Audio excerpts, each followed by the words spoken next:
berdoa.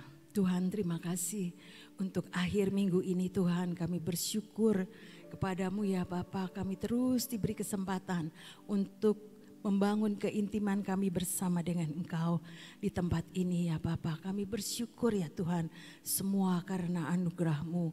Kami boleh memuji dan membesarkan nama-Mu. Dan kalau sebentar kami akan belajar firman-Mu, mari Allah Roh Kudus ajari setiap kami. Ajari Tuhan untuk kami boleh lagi mengenal akan Engkau dan mampukan setiap kami menjadi pelaku-pelaku firman. Di dalam nama Yesus kami berdoa dan percaya. Amin. Shalom semuanya, selamat pagi buat saudara yang di Sion maupun yang streaming. Saudara, kita belajar pagi ini dengan melangkah dalam iman ya saudara. Saya percaya setiap kita ini mau ya saudara-saudara dan belajar untuk melangkah dalam iman setiap waktu bersama Tuhan. Saudara, Ibrani 11 ayat 1 dikatakan iman adalah dasar dari segala sesuatu yang kita harapkan. Dasar ya saudara dari segala sesuatu yang kita harapkan dan bukti dari segala sesuatu yang tidak kita lihat. Jadi kita harus punya dasar untuk segala sesuatu yang kita harapkan. Tentunya dasar itu adalah kebenaran firman ya saudara. Dan bukti dari segala sesuatu yang tidak kita lihat. Bukti itu perlu pembuktian ya saudara. Bukti dari segala sesuatu yang tidak kita lihat. Nanti apa yang kita harapkan itu akan terjadi ya saudara. Sebagai bukti dari iman percaya kita kepada Tuhan. Berdasarkan firman Tuhan. Yang belum kita lihat, sekarang belum kita lihat. Tapi nanti akan terbukti itu firman jadi daging ya saudara. Di dalam Roma 10 ayat 17 kita tahu semua ayat ini apa ya saudara. Jadi iman itu timbul dari pendengaran dan pendengaran oleh firman Kristus. Supaya punya iman kita harus banyak-banyak dengar firman. Baca Alkitab jangan bosan-bosan ya saudara. Banyak dengar firman Tuhan dari hamba-hamba Tuhan yang dipakai oleh Tuhan. Membangun persekutuan kita dengan Tuhan. Sehingga iman kita ini tambah hari tambah kuat ya saudara-saudara. Imannya tadinya mungkin sebesar biji sesawi. Tapi tambah lama imannya tambah gede ya saudara. Untuk apa? Untuk mengalahkan dunia. Iman itu perlu.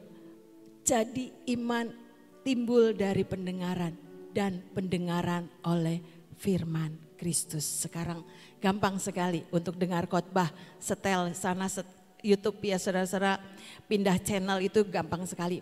Tapi jangan lupa pilih yang membangun ya saudara, membangun iman tentunya. Roma 4 ayat 17 bagian B-nya saja. Yang menjadikan firman-Nya apa yang tidak ada menjadi ada. Cerita dalam Alkitab ya saudara-saudara. Kita semua sudah pernah dengar cerita minyak seorang janda. Di 2 Raja-Raja 4 ya saudara-saudara. Ada seorang janda yang punya 2 anak. Kedatangan penagih hutang ya saudara. Janda ini istri hamba Tuhan. Dan dia ini tidak punya apa-apa. Dia datang ke Elisa.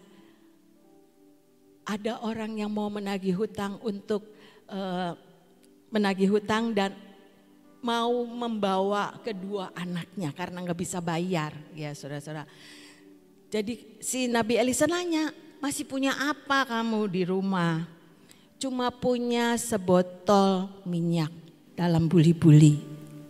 2 Raja-Raja 4 ayat 3 sampai 6. Ini yang dikatakan ketika perempuan ini ketemu dengan Nabi Elisa. Lalu berkatalah Elisa, pergilah, mintalah bejana-bejana dari luar, daripada segala tetanggamu, bejana-bejana kosong tetapi jangan terlalu sedikit. Ini perintahnya. Dulu jangan cepet-cepet. Kata Nabi Elisa, pergilah, mintalah bejana-bejana dari luar, dari segala tetanggamu, bejana-bejana kosong, tetapi jangan terlalu sedikit. Artinya dia mendapat perintah firman Tuhan dari Nabi Elia. Pergi, minta, pinjem ya bejana-bejana dari luar, dari segala tetanggamu, bejana-bejana kosong, tapi jangan sedikit. Artinya kalau Tuhan memberikan itu tidak pas, saya percaya Tuhan selalu memberi dalam kelimpahan. Mintalah bejana-bejana dari luar. Mungkin dia ketok-ketok tetangganya, ya saudara. Pinjem bejana ke sana ke sini. Dan dia bertindak dengan imannya. Belum tahu kan, cuma dikasih tahu mintalah bejana-bejana kosong dari tetangganya. Lanjut yang keempat. Kemudian perintahnya lagi, masuklah, tutuplah pintu sesudah engkau dan anak-anakmu masuk, lalu tuanglah minyak itu ke dalam segala bejana. Mana yang penuh, angkatlah. Saudara, anaknya itu nurut. Coba kalau anaknya, mama tuh buat apa? Pinjem-pinjem bejana dari tetangga segini banyaknya.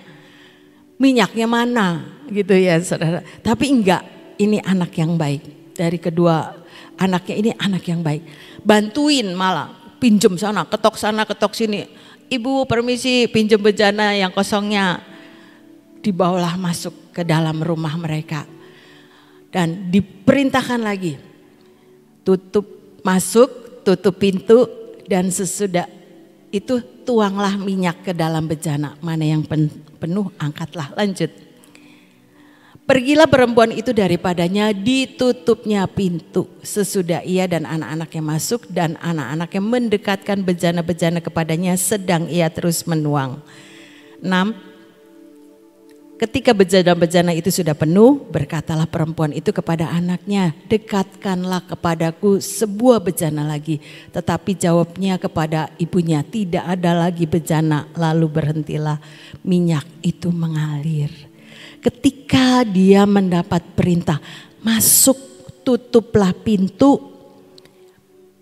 baru tuangkan minyak. Seringkali ya saudara-saudara, kita ini dapat janji Tuhan. Tapi seringkali itu masih dengar. Nanti ada suara. Kalau enggak kejadian bagaimana? Nanti kalau begini bagaimana? Itu suara-suara yang membuat imannya runtuh. Makanya Alkitab bilang, masuklah, tutuplah pintu. Jadi jangan, mungkin nanti tetangganya akan tengok-tengok. Kepo gitu ya saudara-saudara. Pengen tahu. Buat apa sih si ibu itu pinjem bejana banyak-banyak banget dari sana sini. Mungkin tetangganya ada yang ngintip-ngintip ya. Pengen tahu. Jadi Alkitab sudah jauh mengerti. Tutup dari segala perkara-perkara yang membuat kita ini jadi bimbang, jadi takut, jadi ragu dengan firman Tuhan. Masuk itu ada di dalam satu persekutuan dengan Tuhan. Jangan ada yang lain, cuma ibu itu dan anaknya saja. Jangan boleh masuk yang lain. Tutup pintu, masuk cuman dia dengan Tuhan.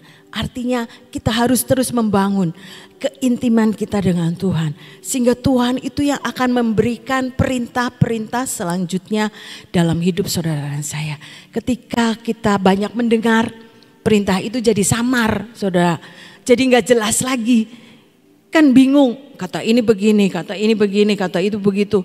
Waduh, jadi ragu-ragu, akhirnya tidak terjadi. Yang rugi kita sendiri. Oleh sebab itu Alkitab nulis, masuk, tutuplah pintu sesudah engkau dan anak-anakmu masuk.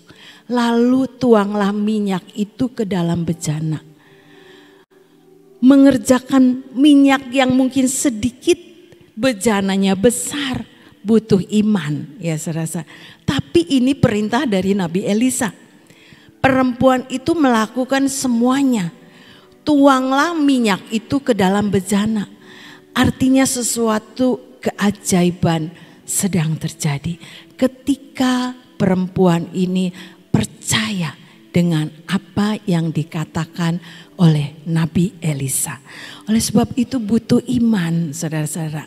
Hari-hari ini kita butuh banyak belajar dan belajar firman Tuhan. Supaya iman kita ini terus dibangun. Enggak setengah jalan, dulu menggebu-gebu, wis percaya apapun yang terjadi Tuhan pasti tolong saya. Sekarang doanya belum dijawab-jawab. Jadi ragu, apakah Tuhan itu masih ada ya Bu? Apakah Tuhan itu masih bisa tolong saya ya Bu? Itu ada banyak pertanyaan seperti itu. Percaya saudara-saudara, firman Tuhan itu tidak berubah dulu, sekarang dan selama-lamanya. Sebab itu kitanya yang berubah. Dulu percayanya 100%. Sekarang mungkin tinggal berapa persen. Saudara dan saya yang paling tahu. Jadi ayolah bangun kepercayaan kita kepada Tuhan. Amsal 3 ayat 5. Takut kebalik. Percayalah kepada Tuhan dengan segenap hatimu. Segenap hatimu tuh. Dan janganlah bersandar kepada pengertianmu sendiri. Kadang-kadang otaknya lebih pintar. Ya saudara-saudara, nanti begini, nanti begini, nanti begini. Aduh nanti bagaimana, nanti bagaimana.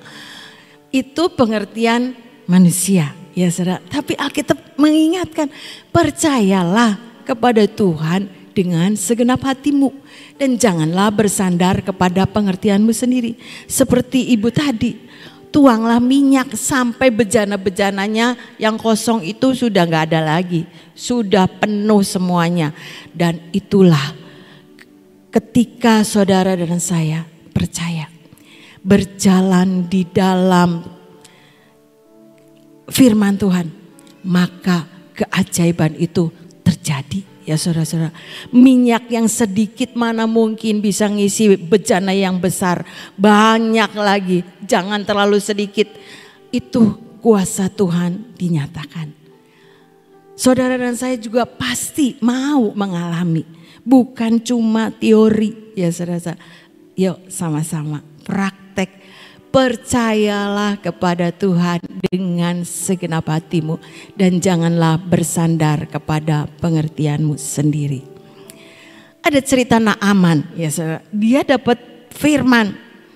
Kata ini pelayan daripada istrinya, karena Naaman ini panglima Raja Aram, sakit kusta. Tuhan bisa sembuh. Ayo datang aja sama Nabi. Nanti Nabi Elisa, Tuhan akan mengalami kesembuhan. Percaya, datang ke Nabi Elisa.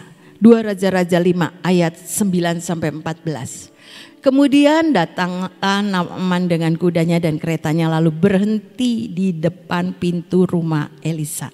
Percaya nih, karena pelayan istrinya itu bilang, datang ke Nabi Elisa nanti sembuh. Dia kepengen sembuh, jadi dia Naaman ini datang.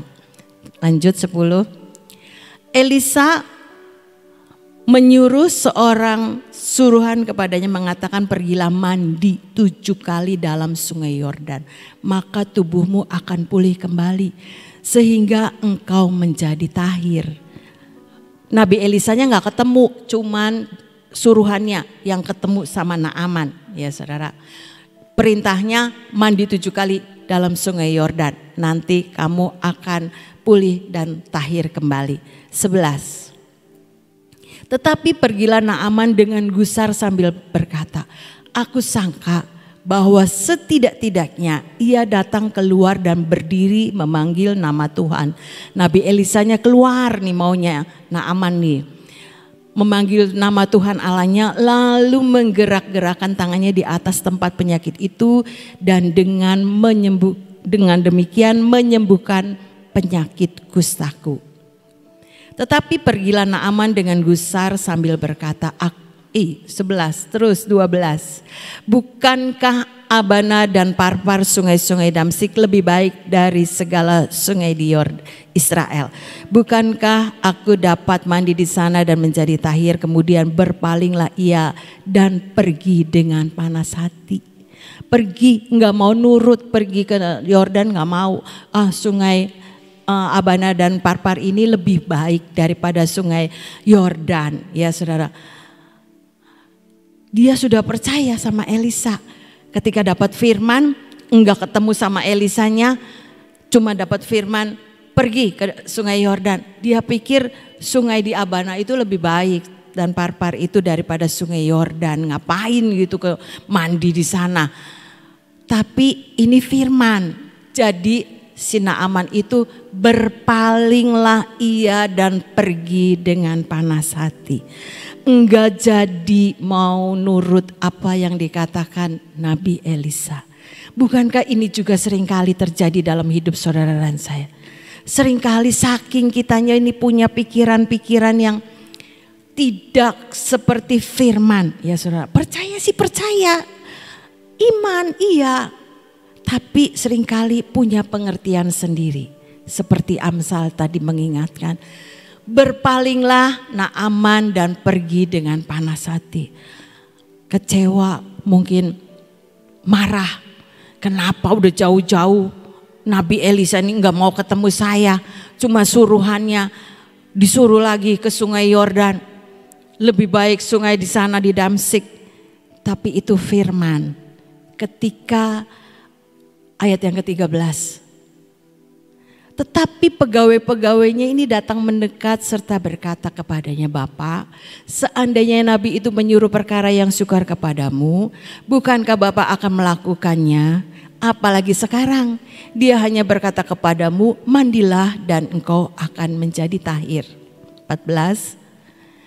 Maka turunlah ia membenamkan dirinya 7 kali dalam sungai Yordan sesuai dengan perkataan abdi Allah itu. Lalu pulihlah tubuhnya kembali seperti tubuh seorang anak dan ia menjadi tahir. Penyakit kusta itu zaman dulu penyakit yang sangat menakutkan. Tidak ada orang yang mau deket-deket ya saudara-saudara. Ujungnya itu ya diasingkan ya saudara. Tapi ketika Naaman ini belajar taat dengan diingatkan oleh pengawal-pengawalnya. Kalau Nabi Elisa ini nyuruh yang lebih sukar juga pasti Tuhan mau. Apalagi ini cuma mandi, uslah nurut aja gitu ya saudara. Nurut aja. Akhirnya turunlah Naaman ke sungai Yordan. Dan ujungnya dia menjadi tahir. Itu ya saudara-saudara. Bagian hidup saudara dan saya, ayo belajar bersama dengan Roh Kudus yang selalu mengingatkan dan mengajarkan akan setiap firman yang sudah saudara dan saya ini dapatkan. Karena Roh Kudus itu penolong, Roh Kudus itu yang mengarahkan saudara dan saya berjalan di dalam firman. Ya saudara, dengan kekuatan kita tidak mampu. Seperti Naaman, kalau enggak diingetin sama pengawal-pengawalnya pasti dia sudah pulang balik ke tempatnya dan dia tidak menjadi sembuh. Ini pelajaran yang sangat baik.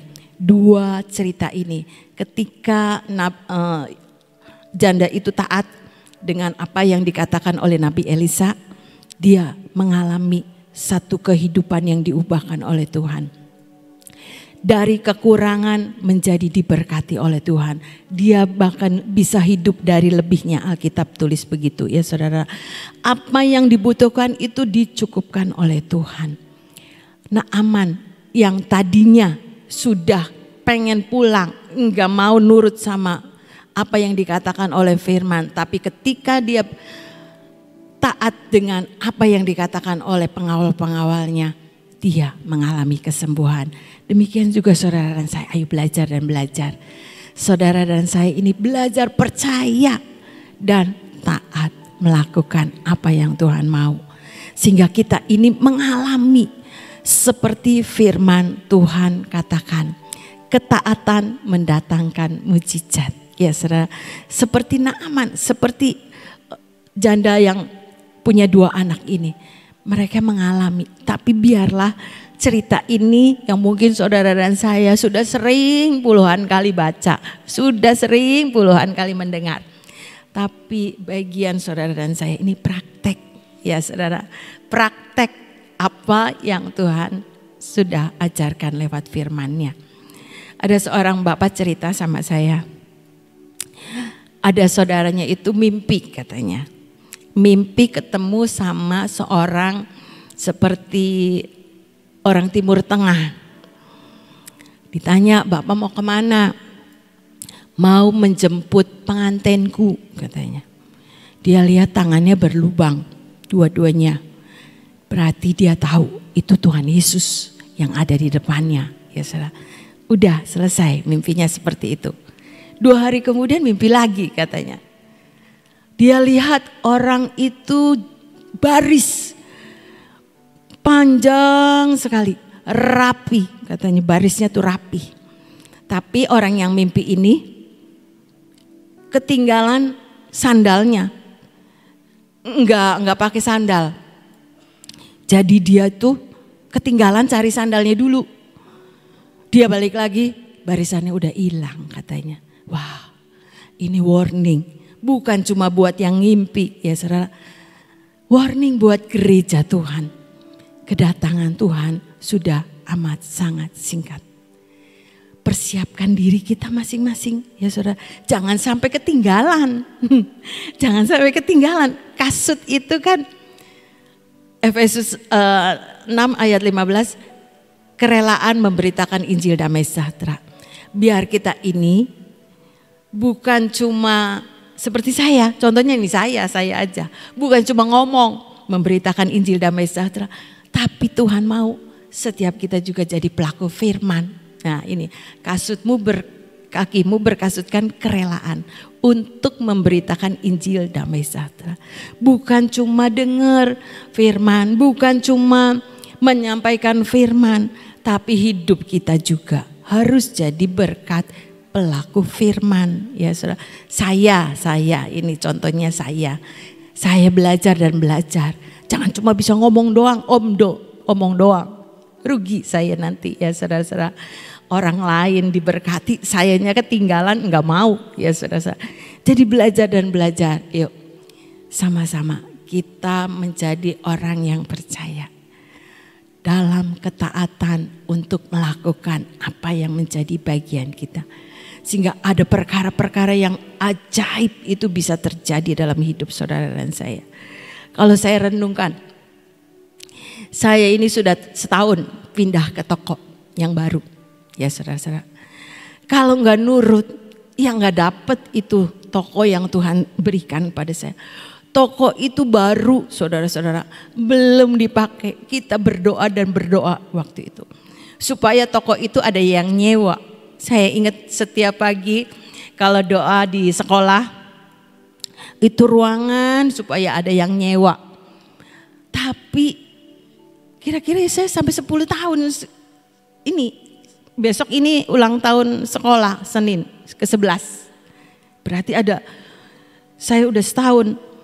10 tahun yang lalu kira-kira saudara, toko itu sudah disediakan Tuhan. Jauh lebih mengerti, bakalnya ini nanti saya yang nempatin di situ. Itu planning Tuhan saudara-saudara. Kalau saya merenungkan, iya ya, ajaib. Apa yang tidak pernah saya lihat, tidak pernah saya dengar, dan tidak pernah timbul di dalam hati. Disediakan Tuhan bagi saudara dan saya yang belajar dan belajar mengasihi Tuhan. Itu saya ngalami. Kalau saya renung, iya ya, kalau bukan Tuhan itu gak mungkin. Mungkin saya sekarang jadi pengangguran karena tidak punya toko, tidak banyak kegiatan ya saudara-saudara. Tapi Tuhan itu ajaib.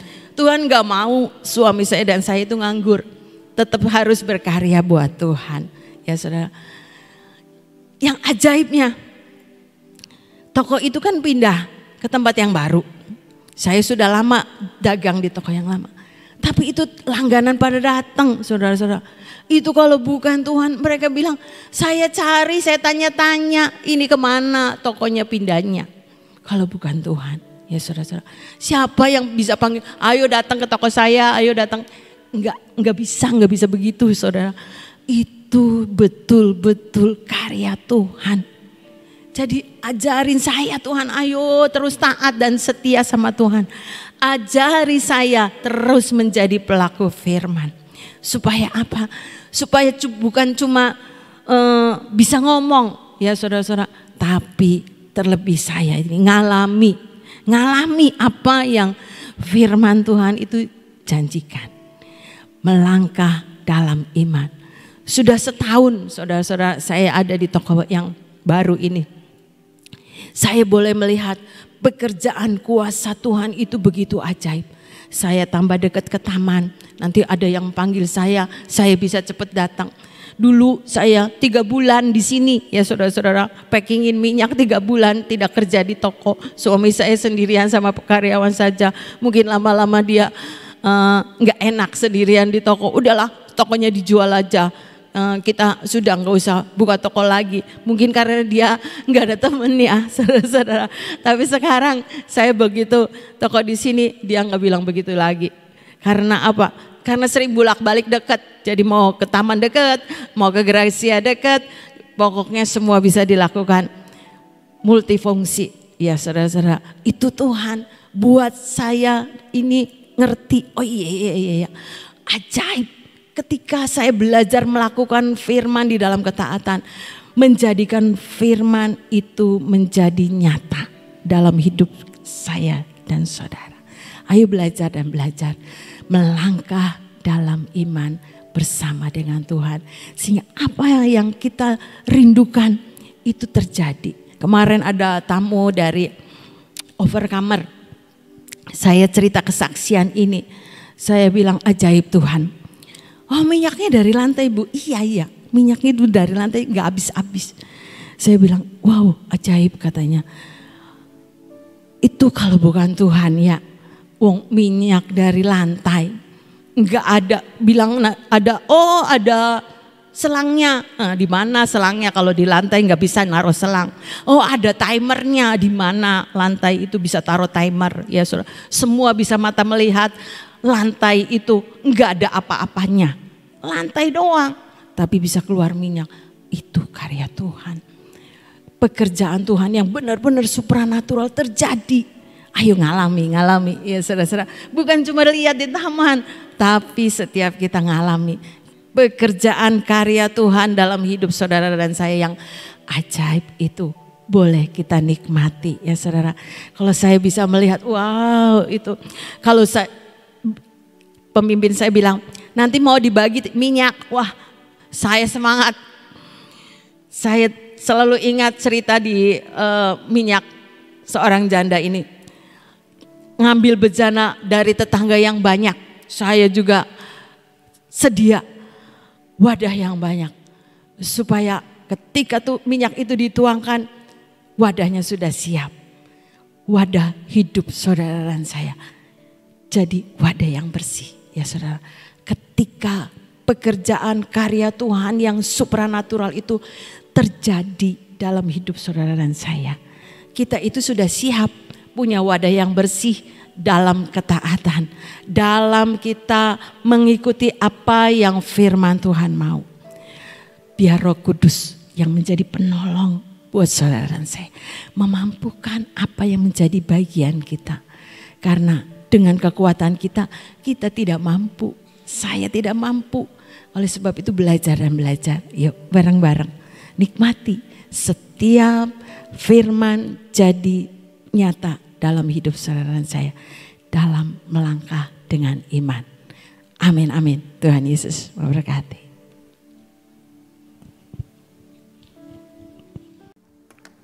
Saudara, saya tertarik dengan kesaksian orang yang ngimpi tadi ya.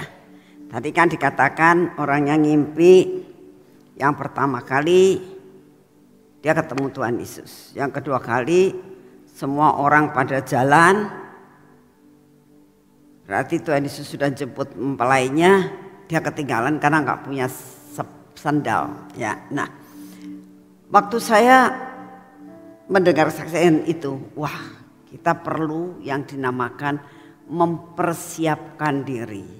supaya pada saat kita dijemput, kita itu sudah siap, sudah pakai baju, ya, sudah pakai sepatu. Nah, dikatakan sepatu itu memberitakan Injil. Nah, saudara, kita kadang-kadang ini, wah aku udah bisa ngomong, ya. Aku itu kurang bisa bersosialisasi. Kalau disuruh nginjili, apa aku bisa?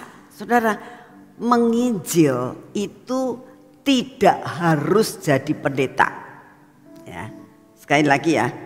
Seorang untuk menjadi pemberita firman itu tidak harus jadi pendeta, tidak harus pinter berkhotbah, ya. Tapi kehidupan kita sehari-hari itu loh, itu bisa berbicara. Nah, tadi waktu cerita tentang janda yang pinjem bejana-bejana, saya mengimajinasikan. Imajinasi nggak ada itu di Alkitab, tapi saya mengimajinasikan dengan cerita tadi. Ya, saya pikir, nah sekarang tetangga-tetangganya kan dimintain, aku minta bejana. Bejana itu misalnya sekarang ini sepertinya tempat aqua tuh, ya, galon aqua ceritanya. Ya daripada dijual, ini aku punya kok, aku punya, pada ngasih kan. Nah, tapi dia kan nggak ngerti ini mau buat apa, ya. Ini orang sebelah ini, tetangga ini, kok mintain itu mau buat apa? Mereka nggak tahu.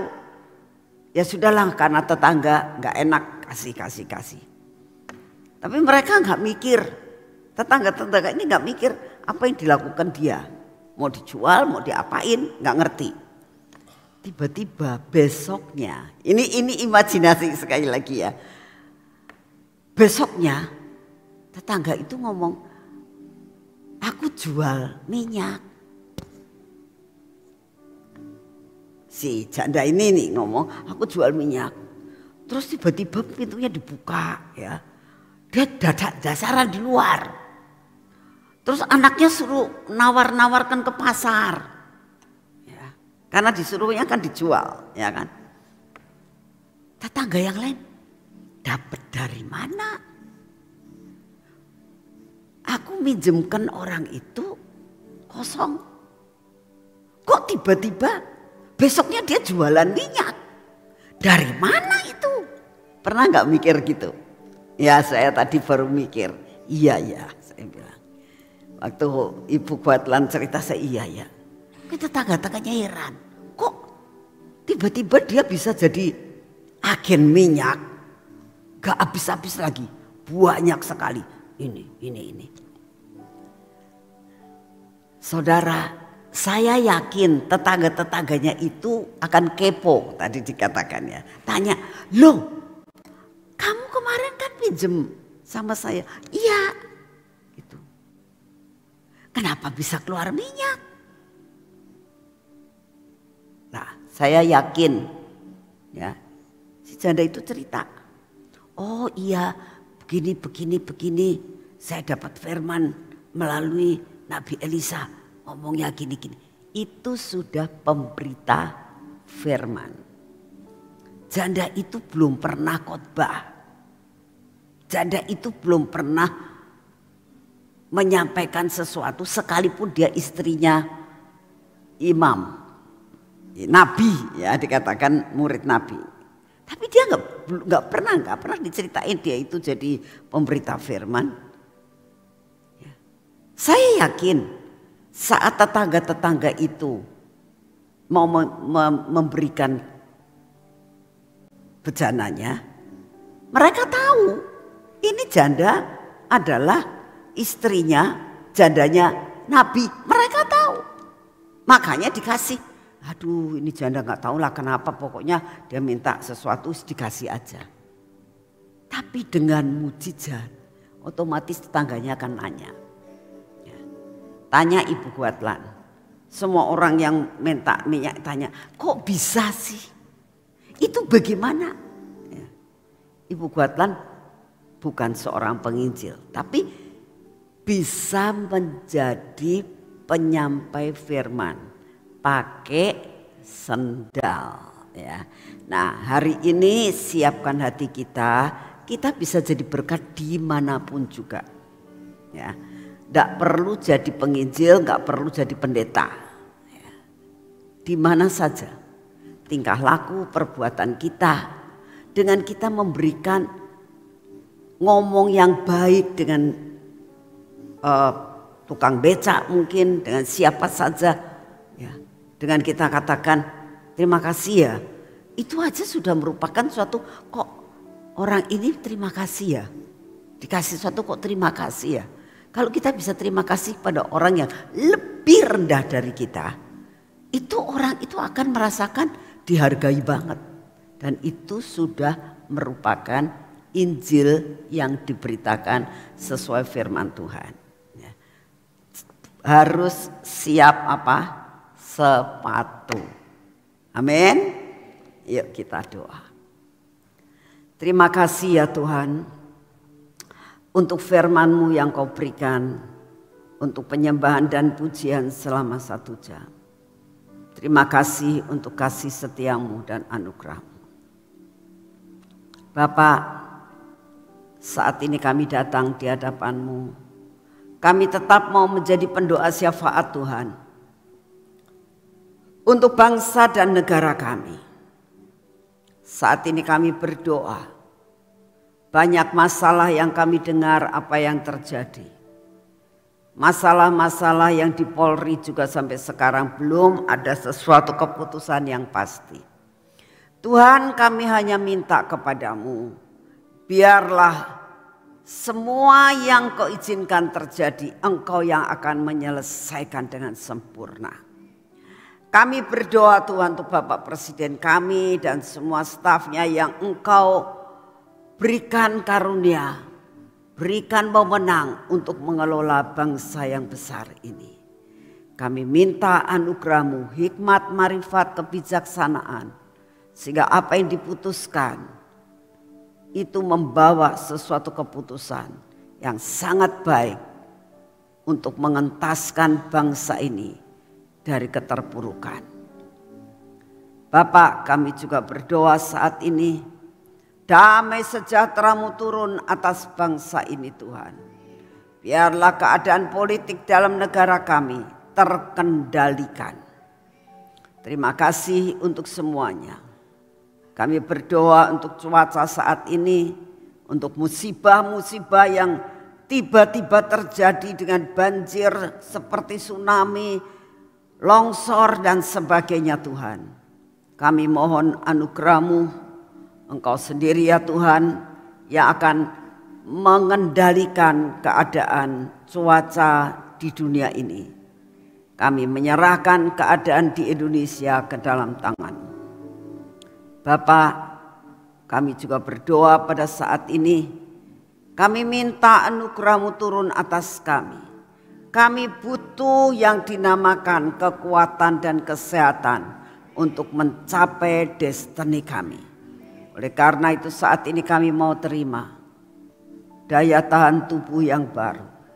Daya tahan tubuh ilahi kami terima di dalam nama Tuhan Yesus. Kami masukkan dalam tubuh jasmani kami. Dengan iman Tuhan yang hari ini Kau ajarkan. Percaya sekalipun kami belum melihat. Tapi kami percaya bahwa dengan kekuatan iman yang daripada-Mu, kami menerima daya tahan tubuh. Daya tahan tubuh kami memasuki hidup kami.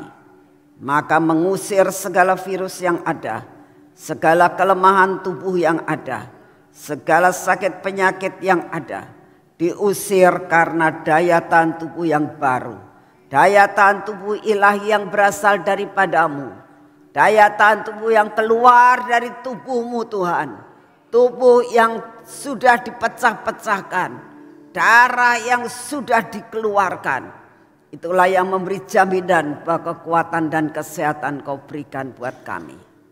Terima kasih untuk semuanya. Bapak, saat ini kami datang di hadapan-Mu. Kami mohon anugerah-Mu. Terima kasih sepanjang 6 hari ini kami boleh menyembah dan memuji Engkau. Kau siapkan hati kami untuk tetap menjadi penyembah-penyembah yang berkenan di hati-Mu. Di dalam nama Tuhan Yesus.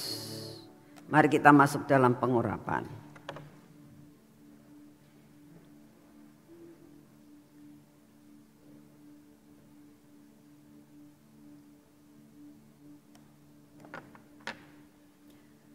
Bapa yang di surga, biarlah lemak yang Kau siapkan buat kami setiap hari memasuki akan hidup kami, memasuki akan mata kami, telinga kami, bibir, mulut kami, hati kami. Dan Kau akan menghancurkan semua yang tidak baik dalam hidup kami. Biarlah lemak yang berasal dari surga mengoleksi akan tangan kami sebagai pekerjaan yang harus kami kerjakan. Dan pada kaki kami untuk kami boleh berjalan.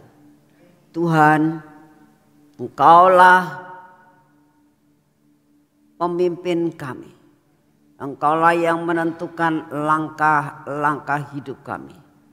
Terima kasih Bapak, hari ini kami berjalan bersama dengan Engkau. Dan berkat yang Kau sudah siapkan buat kami akan terima utuh hari ini. Di dalam nama Tuhan Yesus. Amin. Selamat pagi, Tuhan memberkati saudara semuanya.